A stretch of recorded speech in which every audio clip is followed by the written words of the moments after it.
Gentleman, हमारे founder editor in chief को मैं स्टेज पर आमंत्रित करना चाहूंगी। Please join me in welcoming on stage mister कृपा शंकर तिवारी जी। सर, आपसे निवेदन है इस सभा से चंद शब्द कहें।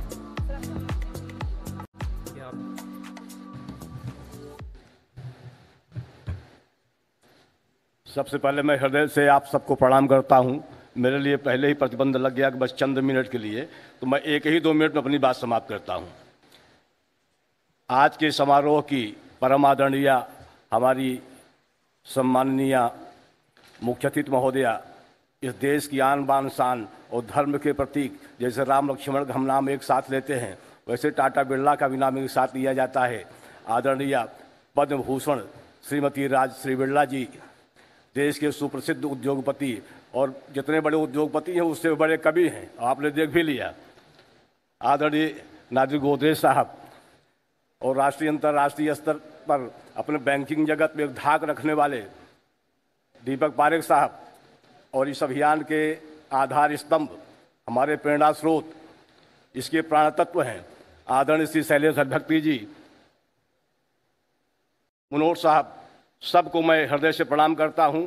और आप लोगों ने सारी बातें कह दिया। जहां राजश्री बिरला जी जैसे दिग्गज महान वक्ता हों, गोदरेज साहब हों, पारेख साहब, आपने कुछ छोड़ा नहीं है।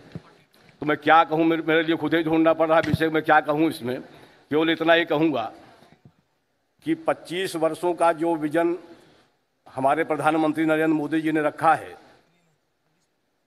कि विकसित भारत से कम हमें कुछ नहीं चाहिए, वह आप सबकी बातें भी जो तथ्यपरक थी इसी के इर्द गिर्द थी। इस देश को वास्तव में 25 वर्षों में इतना तो हासिल ही करना है कि हम विकसित राष्ट्र बने। दूसरा, हमें अपने विरासत पर गर्व होना चाहिए। यह देश पूर्णावतारों की अवतरण भूमि है, ऋषियों महर्षियों की तपस्थली है, वीर रणबांकुरों की धरती है, महान लोक सेवी नायकों की भूमि है, जन्मभूमि है। हमें अपने विरासत पर अपार गर्व होना चाहिए, गर्व है। और भारत तो विश्वगुरु रहा है। अपार ज्ञान संपदा हमारे वेदों में, पुराणों में, शास्त्रों में सन्निहित है।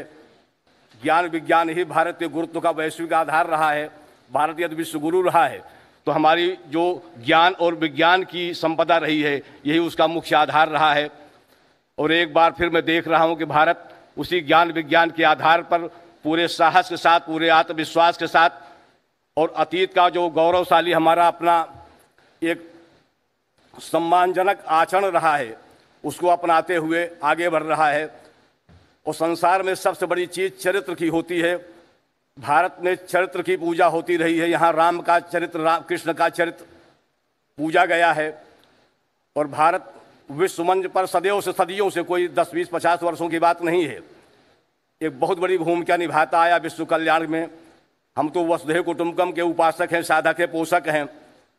और मेरी हार्दिक कामना है आप सबके साथ होते हुए कि भारत एक बार विश्वगुरु की भूमिका में पुनः स्थापित होकर के इस भारत को और गगनचुंबी ऊंचाइयों पर ले जाए, यही आपकी कामना है। और मैं आप सबका हृदय से आभार करता हूं कि इस कार्यक्रम में पधार करके देवी स्वरूपा आदरणीय राजश्री बिरला जी, मैं आपका हृदय से आभारी हूं। मैं तो आपको थोड़े 1 घंटा आपने मुझे समय दिया, बातचीत करके मैंने देखा कि वाकई आप साक्षात देवी हैं।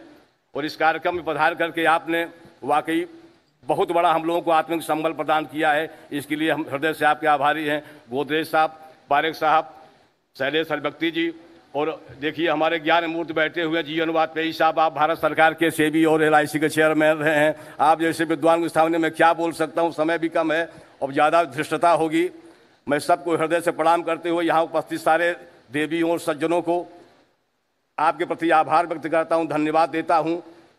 पूरा अभी आलोक ने कुछ बताया है, कुछ नई चीज़ें आपके सामने आएंगी। और दूसरा, एक मैं और आपसे ये प्रार्थना स्वरूप में कहना चाहूँगा कि शैलेश हरभक्ति जी की प्रेरणा में एक प्रधानमंत्री नरेंद्र मोदी जी के मन की बात जो अभी तक उन्होंने किया है, उसी पर आधारित एक समीक्षा ग्रंथ प्रकाशित हो रहा है।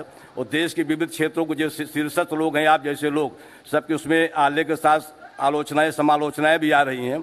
बहुत जल्दी राष्ट्रपति भवन में उसका लोकार्पण का समय सुनिश्चित हो जाएगा। फिर उस समय भी आपका आशीर्वाद सबको लेंगे। और पुनः ESG पर जो कुछ भी होगा आपका आशीर्वाद लेते रहेंगे। और आपका आशीर्वाद हमारे लिए बड़ा महत्वपूर्ण है। पुनः आप सबको प्रणाम करते हुए मैं अपने शब्दों को समाप्त करता हूँ।